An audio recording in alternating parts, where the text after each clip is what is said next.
What's up, y'all? You're listening to the Extra Point College Football Podcast. I'm your host, Jacob Karnes, joined as always by my co-host, Daniel Hammock. Daniel, we've had 14 weeks of regular season games. It's been a month and a half in this playoff and bowl season.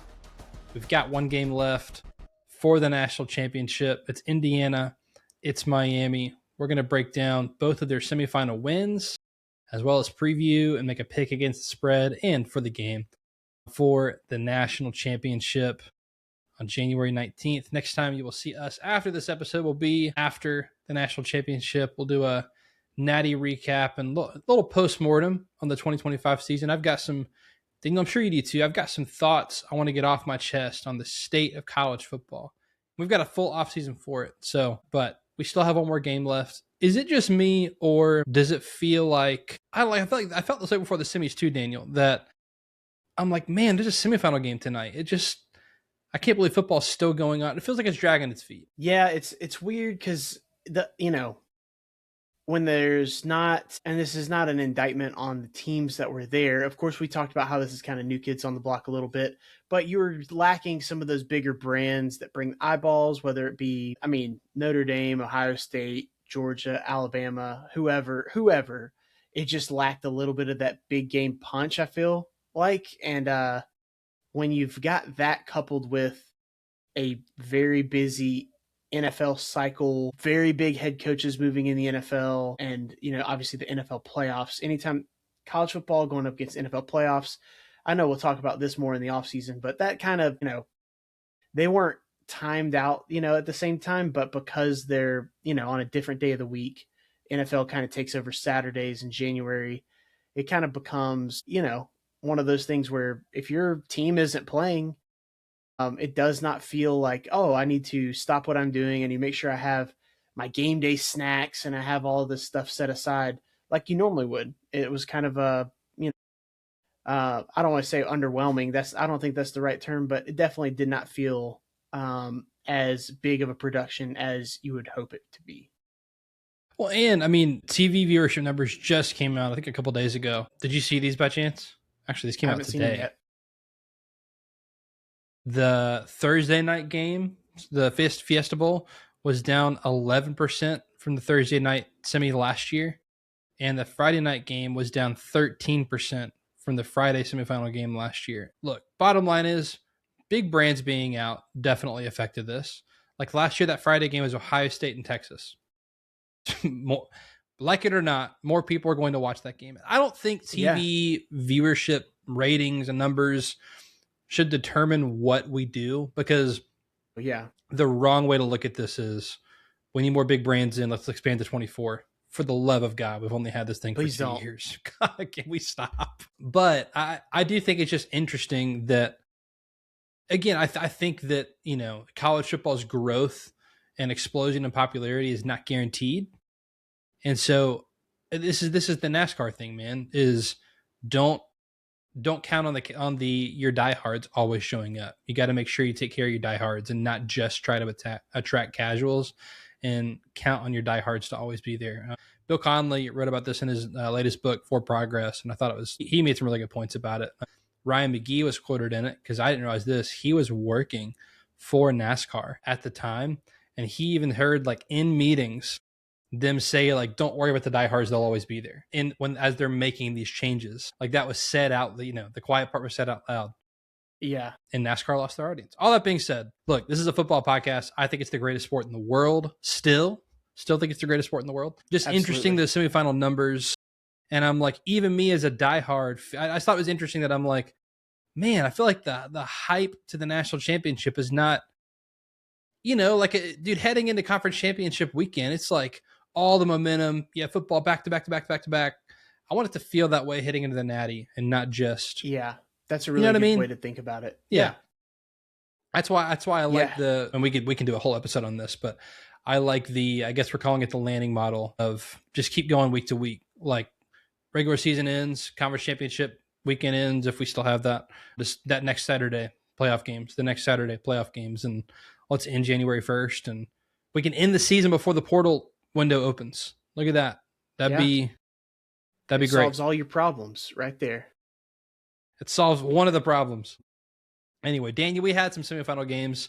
Let's start with the first one. Miami outlasts Ole Miss. The Cinderella story comes to an end with Ole Miss post-Lane Kiffin. Miami was favored by 3 there at the end. They win by 4. You took Ole Miss, didn't you?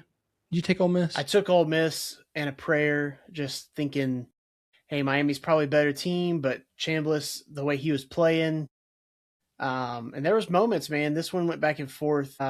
And then, of course, just the Miami being able to sustain drives at the end, being able to run the ball. I really think, I mean, hot take, Carson Beck ran the last touchdown in, but Carson Beck and his legs have been a difference the past 2 games for Miami, where he converted like a 3rd and 11. There's a 3rd and 19, I think, where he scrambled and made it a 4th and 2. Stuff like that, where it's like hidden yards where before he may have been reluctant. Now with the game and the season on the line, he's really kind of stepped up in that area. You and I, of course, Georgia fans, Carson Beck was at Georgia, but I actually remember the lore of like his high school. When he was a junior was when he exploded as a football player. He was really more of a baseball player, of course, getting recruited as such. He's an A classification for Florida, and he was player of the year his junior year, which is what made him get recruited as a quarterback to all the SEC schools. And he had a cast of just so many D1 guys around him at Mandarin High School. Well, his senior year, he actually lost like 90% of their production. And I don't know if you remember, but he actually started to focus on scrambling and doing that kind of stuff. And I remember when he was coming into Georgia thinking, oh, he's a dual threat, like because he did all of that. Then he didn't really do that at Georgia. He did it in certain spots. He picked his spots, but it really felt like in this game, that's what the difference was. He was getting first downs. And then ultimately that touchdown that sealed it, that put Miami ahead and really gave them the nudge that they needed. Because their run game with Fletcher is phenomenal. So having that component from a quarterback, I think really puts defenses, in a bad place. Yeah, he obviously was clutching that last drive. Dude, Chambliss looked cold for a little bit. And then, I mean, it felt like even in the third quarter, I mean, it kind of with the way of the Georgia Ole Miss game of, man, it feels like Miami should be up 14 right now. And they're just letting Ole Miss stay in the game where I'm like Miami felt like they were dominating. And it's like, they're just like, don't let them come back into it. They let Ole Miss come back into it and they let them keep fighting. They let Chambliss get hot. I was laughing at, it's like, why should Georgia have run the ball there or let the clock roll on that last drive? It's because Chambliss only needed 18 seconds and he still had to throw into the end zone from only the 35. Like, it wasn't like it was this from his own 40 having to heave it. I mean, it's like a normal touchdown pass, or what could have been attempt. Yeah. I mean, I was telling someone, they were like, I went to bed. Like, what happened? And I'm like, I think I want to get it right because I was like, the game was, where was it? Let's see here. It was 17-16 with 10 minutes to go. And it ended 31-20. It was just like the fourth quarter, field goal, touchdown. And then, failed him at Hail Mary attempt, end of a game was just electric. Miami's playing for a national championship. Daniel, I need to get this off my chest. And we have a podcast, so I'm allowed to say it. Say it. we're going to talk about Indiana, Oregon. I'm rooting for Indiana. All right. I'm not going to tell you I'm picking yet, but here's why. Football for so long has rewarded the best team. And with the playoff structure or championship structure, whatever, most of the time, the best team through the regular season in college football was crowned the national champion eventually, whether it be they play in a big bowl game and the voters vote on it. And sure, you had some years where that didn't work and you had split national championships. Sure. But if it was the BCS, through 12, 13 games, you got the best 2 teams and 1 game to prove which one of you is better. And I mean, I would say over 90% of the time, the team that was the best through 12 games won the national championship. Last year, I did not think that happened. And if Miami were to win the title game Monday night, which we're more than capable of, I do think the spreads when I first saw it, I thought it was a little high. I don't like that we're giving, a lot's been written about and said about Miami and this amazing run. And I think people are acting like Miami's the little guy. I'm like, guys, when Miami started the season, Labor Day weekend, they had a top 6 roster in the sport. Bottom line. Yeah. So they had 12 games to prove that they can, that doesn't mean everything, but they can turn that top 6 roster on paper into a championship contender. They lost 2 of those games. And in a previous era, they would not have been rewarded with the chance to compete for a championship. I've never doubted Miami could compete for a championship. I doubted they could actually earn it through 12 games and play their way in. And I know we get expansion now, but I don't like that Miami, who is unarguably not one of the best teams in the country through 12 games, is 1 game away from saying basically we were the best team in 2025. And that wasn't the case. Indiana, on the other hand, has absolutely been the best team all season. So I'm rooting for them. Right. I'm rooting for college football best team to win the national championship on Monday night. That's my rooting interest. Is that fair? Am I being too harsh? Am I being too critical? No, I mean, that's like the ultimate indictment on the sport. Like what everybody wanted, or at least the stated goal, was Indiana. And the unintended consequence is Miami. Fair. Well said, Daniel. Well said. Okay, Indiana. I mean, I had the feeling, someone said this on Twitter. I don't know who it was. So I wish I could give them credit. When Oregon, pick 6 in the first play and you're like, oh, wow. And they start to show these crowd shots and it's like, wow, like that place is berserk. It might be 95% Amazing. Indiana fans. Unbelievable. Like scenes. Amazing, Dante Moore drives down with an immediate answer for a touchdown. And I'm like, here we go. What an answer. 2 quarterbacks playing their best game. And someone said after the fact, they were like, this was like when TCU scored the touchdown to go down 10-7 against Georgia in the Natty. And everyone was like, here we go. Here we got a game. We got a game, baby. Not out of it yet. And we know how that went. And we know how this game went. I mean, I said it. Yeah. I was like, here we go. 7-all. Let's see Indiana's response. Well, Indiana's response was 35-7 at halftime. And it's like, oh, man. And they didn't need to do anything in the second half. The final score was, I mean, believe it or not, 56-22. It was way worse than that. And yeah. Indiana, it looks like, Daniel, that and look, I know there's been cheating stuff. We've shared it, whatever. I don't think that. I mean this as a compliment. It looks like they know what play you're in on defense.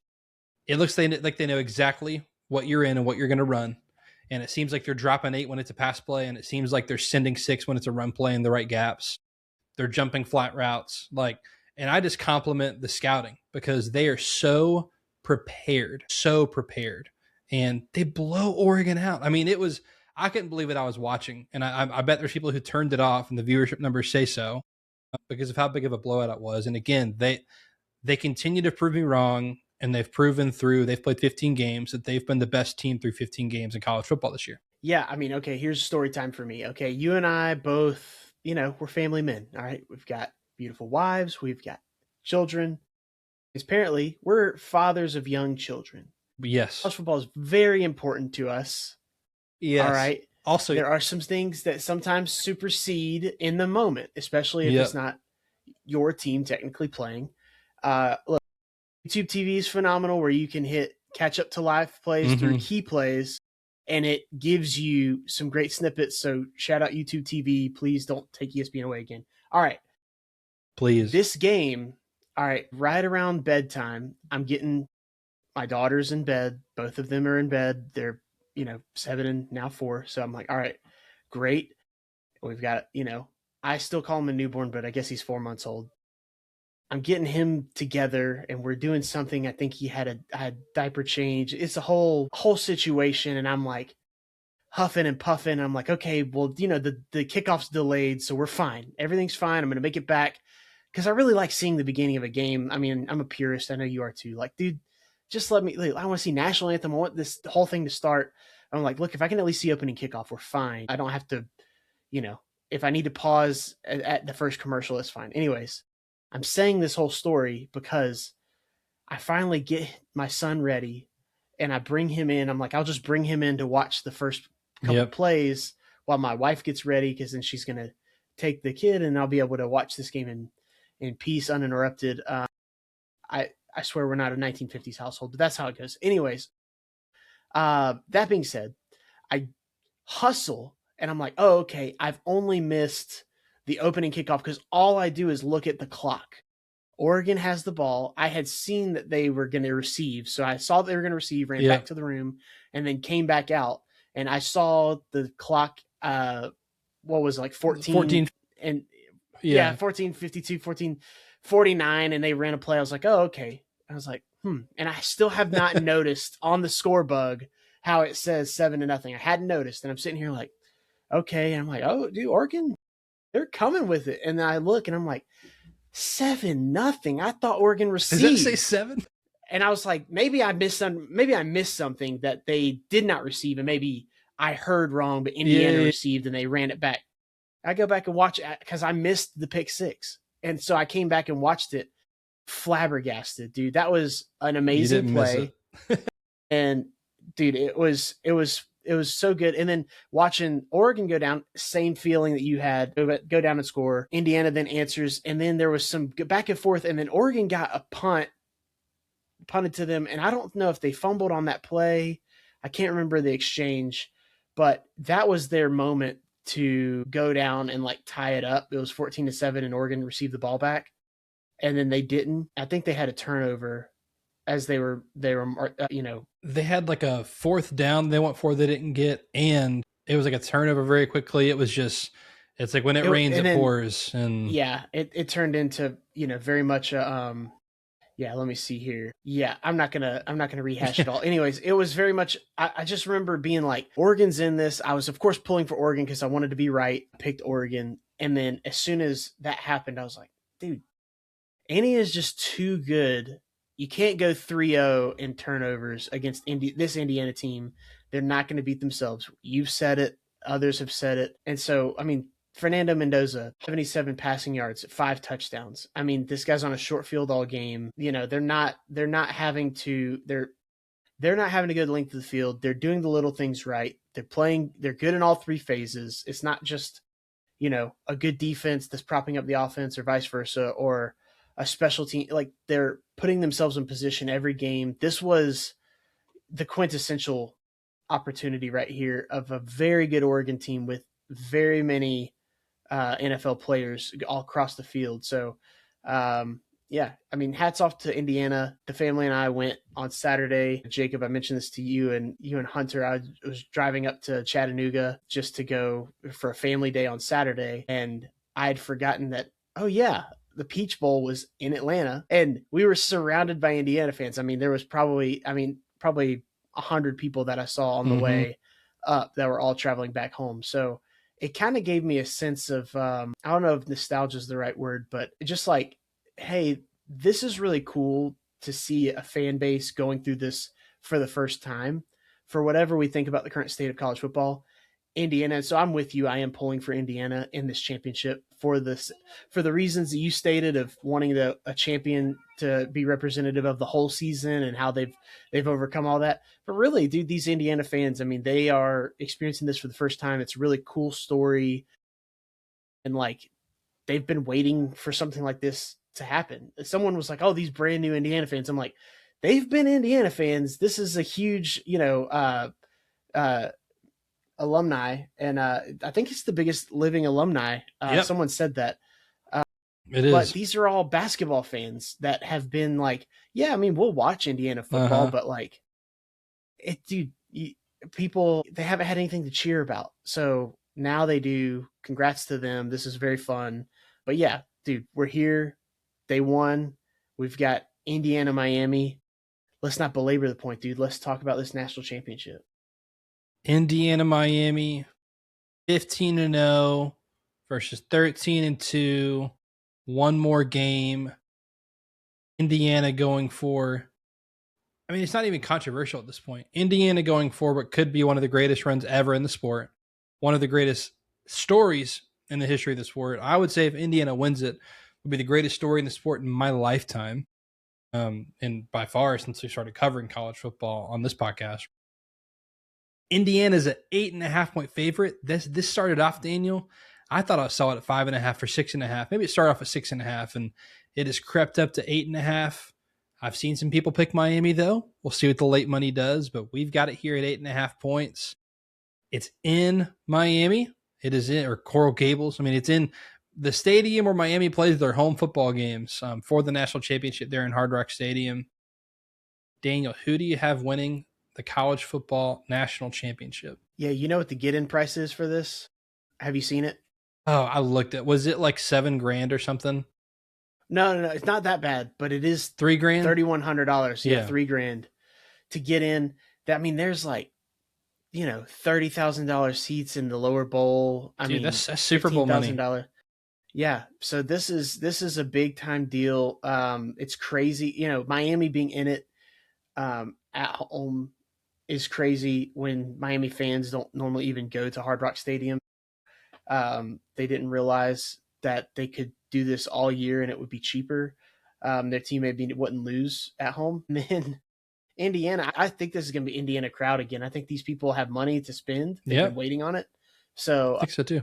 Yeah, I'm excited to see this one. I think that, you've got, as far as the breakdown of the game, they are very similar in that they're both balanced. You're not going to make it this far and not be balanced. They both play complementary football. I think that you've got obviously the higher rated players for Miami that have been maybe higher recruited and, whatever you want to do. But Indiana has the benefit of, having guys that have played together a lot, guys that are older. And I think that, there's been that stat going around, and I think we maybe mentioned it last week about obviously the age of these Indiana players and just the product of what, the portal and the, being able to approve the additional years for some of these JMU players that have transferred, but their average age is 23 and like the Green Bay Packers average age is 25. So, people joke about the idea of, like Ohio State playing against the terrible Cleveland Browns, who would win? And it's like, dude, Myles Garrett would have 10 sacks by halftime. You're talking about a grown man playing against college players. That's kind of how Indiana has, something that we haven't been paying enough attention to throughout the regular season, just because of the brand. It's been right off Indiana. At least I have. So that's going to be a factor, man. You've got grown men playing against some guys who are grown men, but they're, not as physically mature. These guys, if there's a 25-year-old Indiana player going against a 19-year-old Miami player, it doesn't matter how much higher rated the Miami guy is. If the Indiana player is comparable, he's got grown man strength. He might have a mortgage, So I'm taking that into account as well, but I don't want that to minimize. Fernando Mendoza has been incredibly efficient, and I think that he's just been I talked about Carson Beck with his legs earlier.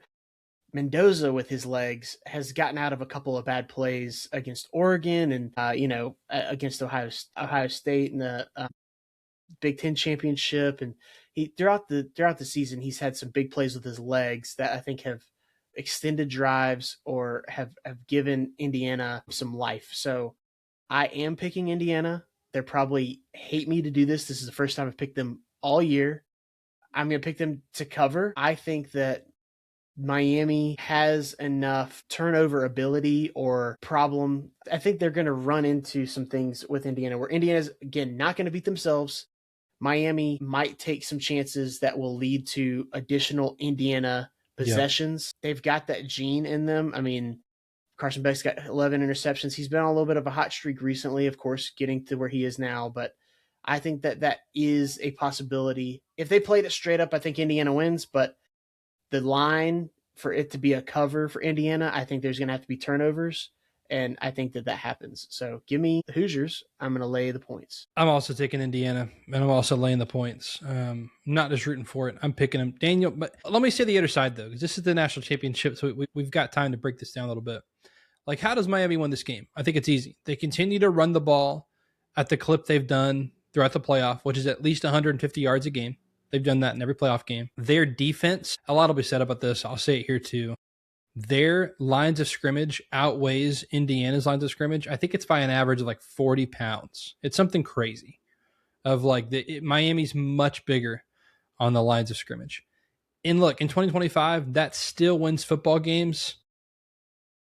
So I think that if Miami were to win this game, they dominate the line of scrimmage, which they're more than capable of. They're able to run the ball against a very stout Indiana run defense, which no one's really been able to do all season. And they score touchdowns in the red zone. And Carson Beck is going to have to come up clutch in that area because Indiana's been elite in the red zone. So Carson Beck, Miami's been decent at that this year. When that field gets short, though, that Indiana defense has been locked down. I don't think it happens. I think Indiana's going to hold them to under 150 rushing yards. Indiana, look, I've said turnovers are random. They absolutely are. Indiana keeps forcing them. And I think it's not random whenever you scout so well that you put yourself in the position for turnovers to happen. It's not random when you've already played three offensive lines, including the Big Ten Championship, that are bigger than you this season in a row, and you still force sacks and sack fumbles with rushing 3 or 4. Indiana's done it all season. They've been the best team in college football all season. I think Fernando Mendoza probably has like a 24 of 30 kind of night for 250, just nice and easy. I think Indiana gets the 31st. I don't think Miami can keep up. That's kind of how I see the game going. I think this is like a 31-20 national championship for Indiana. I think Miami keeps it closer than Oregon did because I think that's the style of game they're going to play. Where I think there will be limited possession there was in the Oregon game. That got out of hand quickly because of the hole Oregon found themselves in. So they abandoned the rush very quickly in that game, and so a lot more touches, a lot less clock running off, a lot. Ball was coming on the ground more, stopping the clock. So I think there are less possessions in this game, so it will keep it lower scoring. But I do think Indiana wins and covers, goes 16-0, first team to go 16-0 in college football ever, and that we're sitting here talking about next Wednesday, one of the greatest stories in college football history. I think that's not being hyperbolic whenever I say that. So give me the Hoosiers to win and cover, win the national championship. And Daniel, we've talked about this a lot on this podcast, be the first team ever to break through the blue chip ratio. And we can talk about what that would mean. I was going to say, do you think that Bud Elliott's pulling for Miami? Known Florida State guy pulling for Miami to keep his blue chip ratio intact? I don't think so. He has said, even in the article, that like there will be a team that breaks this. But I'll say I was going to talk about this after the Natty if it happens. The profile of a team that could beat it, he said, was always okay. Who were teams that almost did it? Oregon in 2010 was not a blue chip ratio team. It's like a Heisman level quarterback, which Indiana does have, that brings a roster above, helps them play above that level, or like a few skill players that help with that. And I thought in the playoff era it wouldn't happen. Here's where I think Indiana's the exception, is because I still think they're the exception, not the rule, in that how many more teams are we going to have that have an average age of 23 years old? Where these players have played together. It's been at 2 schools, but they've stayed together for 4 seasons under Signetti, and they've kind of all just hung together, and this is their 4th year in the system. They're elite. This has been amazing coaching. Next year's Indiana team, regardless of Monday night's result, is going to be a fascinating case study because this roster unless you're getting 10 years of eligibility, this roster's not hanging around much longer. So yes, this is 47 players that will be out of eligibility that are currently in there. Yeah. They'll have 22 seniors next year. I did go look at it. 22 seniors. So it's a normal senior class. It's a big senior class, but just a normal senior class, a normal big senior class. 22 seniors, 8 juniors, 41. Wow. Yeah, it's so funny. That's another thing. The term freshman, sophomore, whatever gets so confusing when red shirts, and it's just like, all right, how many a rule got introduced. We've kind of stayed away from college football news just because I want to focus on the football of it all. We'll have a whole offseason to talk about some news and stuff. But the red shirt rule was approved. It got coach approval for the red shirt to be extended through 9 games. Daniel, what are we doing? Can we just give everyone 5 years of eligibility and be done with it? You're saying it got approved where they could play in 9 games and still redshirt? Yes, like unanimous coach approval, at least. I don't know if the rule has gone through yet, but I'm just like, can we just, like, this is silly. Can we just give everyone 5 years and be done? Just like you get 5 years from the time you start. And like, if you start in 2020, you're done by 2025, period. You're done. You got to get kicked out anyway. I'm just like, what are we doing? 9 games. What are we doing? Just give them a 5th year. Much easier to keep track of. Then we can just be like, what year are they? They're a 3rd-year player. They're a 4th-year player. They're a 5th-year player. And we can just easy to track. It's too simple, Daniel. We've both got Indiana. Gosh, I hope we don't jinx them. We've not picked Indiana. I mean, I picked Illinois on this podcast. I picked Oregon on this podcast. We previewed a Penn State potential upset, even though we didn't talk about that game. We both picked Ohio State. I picked Indiana against Bama. You know what? I did pick Indiana against Bama. Dude, I picked Kennesaw State to beat Indiana. I am the most guilty of anybody for this whole. So, Indiana fans, I am sorry, but also you're welcome if you'd like to think about it like that. Did you know it was at least 4 games this year that Indiana had a first drive pick 6? I did not know that. Again, talk about scouting. Impressive. That's jumping some routes and knowing what's coming early. So look, transparently, I'm rooting for them. And again, my rooting interest is they have been the best team through 15 games. I want to see them finish it. I want the best team in college football to be crowned the national champion, which is what I think the job of a playoff or playing for a national championship should do a good job of. All right, one quick thing. The funniest outcome is Miami winning because the ACC is on the outs and everybody thinks they're illegitimate. They were probably going to be left out of the playoff in and of itself. Not just Miami, but the ACC as a whole. Yeah. And they are currently going through turmoil. Miami is not even one of the big dogs in the ACC, allegedly. Clemson and Florida State are trying to big dog the ACC while imploding. And it is a crazy scenario. And Miami, who did not win the ACC, potentially winning it all. I mean, it would be the most ACC coastal thing for college football to do is for Miami to win. And so that's all I can think of. If Miami wins the national championship, imagine what Virginia and Duke could have done in this playoff. Considering Manny Diaz won the ACC before Miami did, but Miami's about to win the Natty. I saw that. Go ahead. I mean, I was just going to say, like, Manny Diaz, the ultimate Miami Hurricane, the fact that he went there and did what he did at Duke so that he walked so Miami could run. That's right. Yeah. I love it. Daniel, we will be back next Wednesday to recap the national championship and put a bow in the 2025 season. We'll kind of recap the whole season, do a post-mortem of the college football season. We'll bring you our thoughts on the end of the season and talk about college football's national champion next week. Be sure to follow us at the Extra Point Pod, Facebook, Instagram. You can also check out our website, theextrapointpod.com. If you want to check that out, all linked below. You can follow Daniel on Twitter at the South Daniel. You can follow me on Twitter at Jacob Karnes with a K. That will do it for this edition of The Extra Point. He is Daniel. I am Jacob. See ya.